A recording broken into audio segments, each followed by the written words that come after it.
nas leis do César, né, naquela época, foi muito lindo o que ele fez. Agora, Roger, com o meu pensamento, com o seu pensamento, o pensamento de cada um aqui, servir de alimento, ninguém tem a semelhança de Jesus. Ninguém. Ninguém tem aquele pensamento. Um homem faminto, a situação de Roger Timor era: um homem faminto, preso em uma caverna, resolve morrer para que os outros sobrevivam. Não que Roger Timor não fosse um homem de bom sentimento, mas realmente esse excesso de piedade causa estranheza a nós comuns mortais. Obrigada. Pergunta a defesa, se quer fazer a réplica. Tem a palavra, então, por 10 minutos.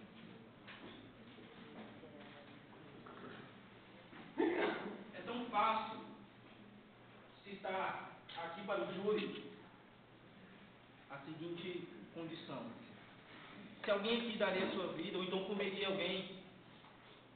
É muito fácil falar isso, porque não foram eles que passaram terror soterrados. Não foram eles que sentiram fome.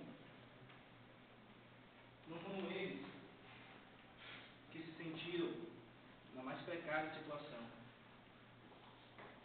Ou seja, me pergunta, ou perguntam para vocês, se vocês teriam essa condição.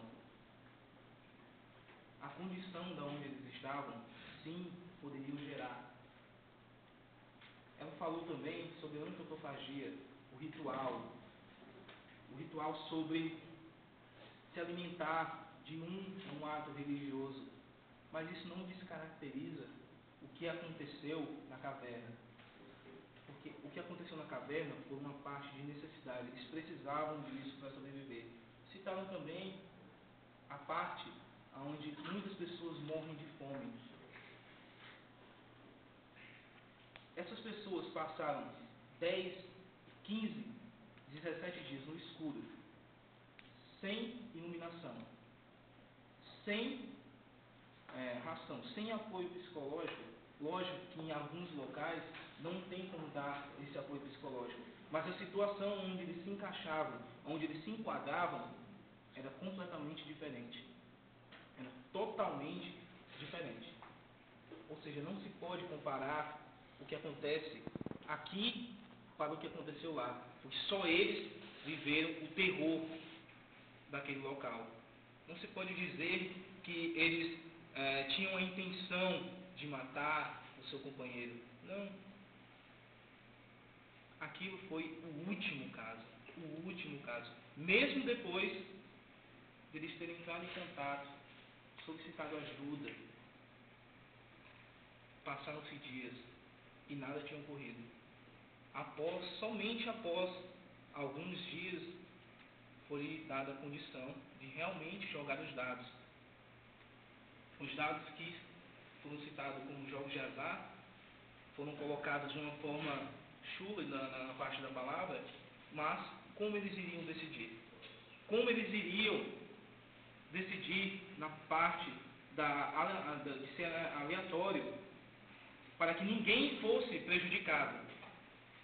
Porque eles tinham um intuito de sobrevivência, sim, mas também tinham a condição de querer, se caso tivesse sido a adversa sorte deles, se dar como alimento, e não da forma brutal que eles citaram. Eles falaram aqui no momento que eles devoraram ele vivo, não se sabe a condição. Eles apenas citaram que eles devorariam ele vivo, ou então se eles devoraram ele após uma morte sem dor. Estão tentando confundir a cabeça de vocês com fatos que não existem. O fato que ocorreu é: eles estavam confinados, estavam numa situação delicada e todos queriam sobreviver. E todos concordaram com o fato de um deles se dar por vida para salvar os outros. Se há um acordo, se há um consentimento de todos, quem somos nós para julgar? Era a vida deles que estava em risco. Era a vida deles que dependia daquele ato.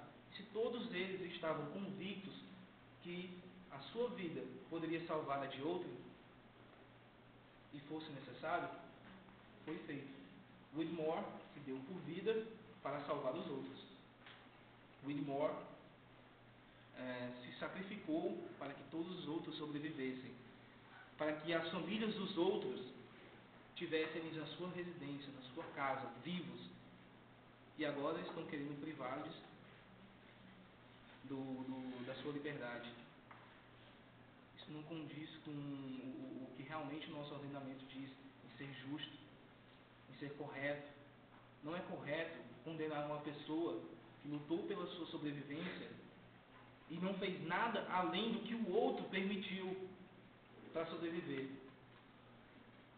Não é correto condenar esses réus. Não é correto. Não é certo. Não é moral. Correto é absolvê-los. Dar-lhes a ele a sua liberdade, aonde eles irão desfrutar com sua família e com certeza irão lembrar do seu grande amigo, o Edmond, que se deu por vida para que os outros sobrevivessem. Foi citado Cristo. Cristo realmente é uma exceção. O seu sacrifício vicario, que, segundo a Bíblia, libertou todos dos pecados já acontecidos anteriormente.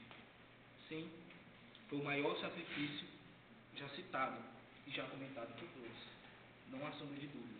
Mas o ato de Whitmore não seria nem menos e nem mais, porque ele se doou por vida para salvar os seus companheiros.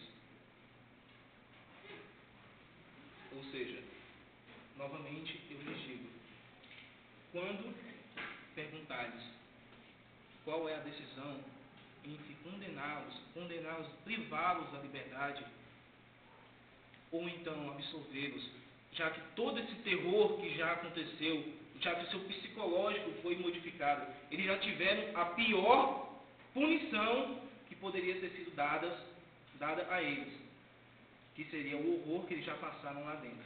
E privá-los da liberdade agora só iria acabar com a moral dessas pessoas.